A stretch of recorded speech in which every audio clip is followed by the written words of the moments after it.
Voici à quoi ressemble le take-off idéal pour une surfeuse ou un surfeur débutant.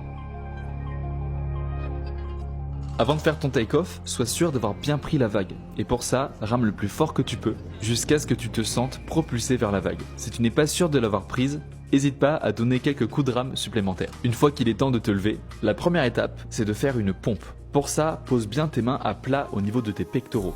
Et ensuite, pousse devant toi.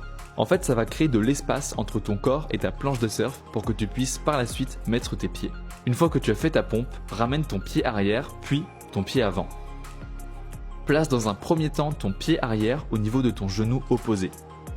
Puis, ramène ton pied avant au niveau de tes mains. Jusqu'à présent, tu avais les mains gardées bien à plat sur la planche de surf, ce qui te permettait de garder ton équilibre avant de te lever. Puis, au moment où ton pied avant se place entre tes deux mains, tu peux retirer tes mains et te lever en restant bien compressé, bien fléchi. Le but, c'est de faire toutes ces étapes comme si on avait l'impression que ce mouvement était en réalité un seul et même mouvement. Je te remontre encore une fois à quoi ça ressemble. La personne prend de la vitesse jusqu'à prendre la vague, effectue une pompe, ramène son pied arrière, puis son pied avant, retire ses mains et se lève gentiment en restant un peu fléchi sur sa planche de surf.